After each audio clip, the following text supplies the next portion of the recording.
I am the writing on the wall, the whisper in the classroom. Without these things, I am nothing. So now I must shed innocent blood. Candyman, Candyman, Candyman, Candyman, Candyman. Well, we're still alive.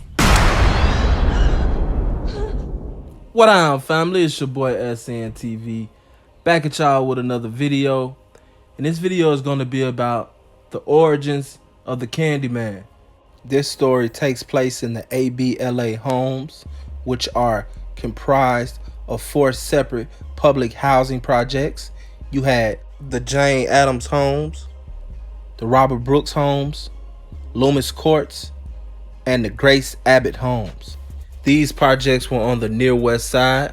It spanned from Cabrini Street on the north to 15th Street on the south, and from Blue Island Avenue on the east to Ashland Avenue on the west. There was a lady that went by the name of Ruthie Mae McCoy, or Miss May.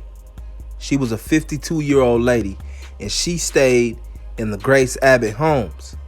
Now, it's been said that this lady had mental issues, which I'm not doubting that she may have had mental issues, but I think that her having mental issues is something that the CPD placed in a newspaper just to kind of keep people off their ass about why they didn't rush to respond to someone that was having their house broken into.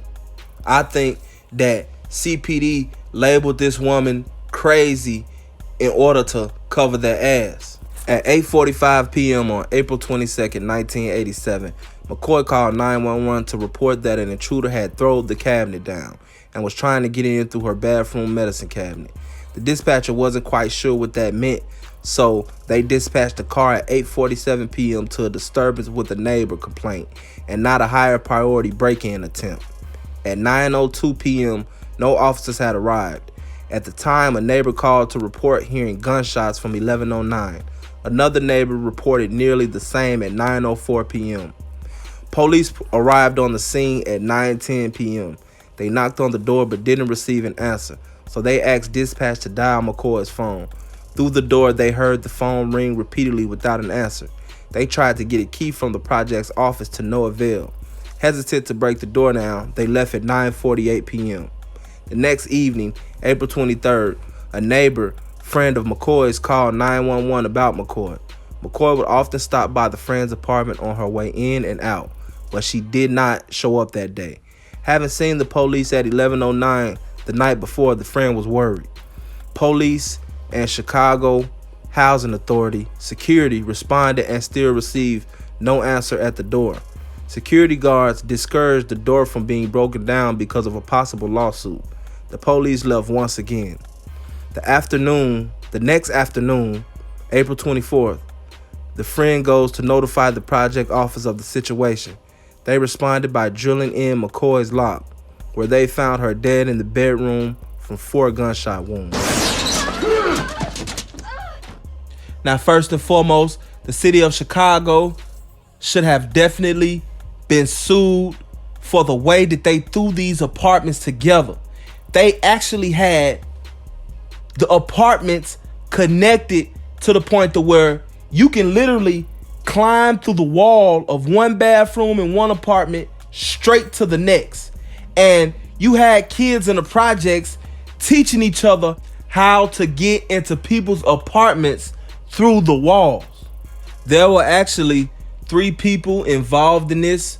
2 of those people were actually charged, which they would later beat the case, even though a TV and a chair of Ruthie's were found in their possession. As you know, when it comes to the lower class of Chicago, things are always swept under the rug, just like this situation with Ruthie.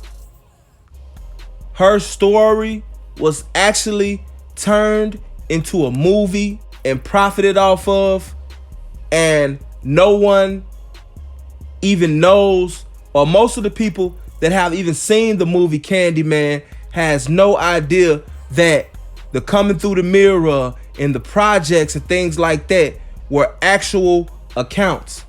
I just thought that I would share this story since it's not widely known. There's actually a lot of people that live in Chicago, that have lived in Chicago for their whole life, that never knew that the story Candyman was based on true accounts. This was the story of Ruthie May. Rest in peace.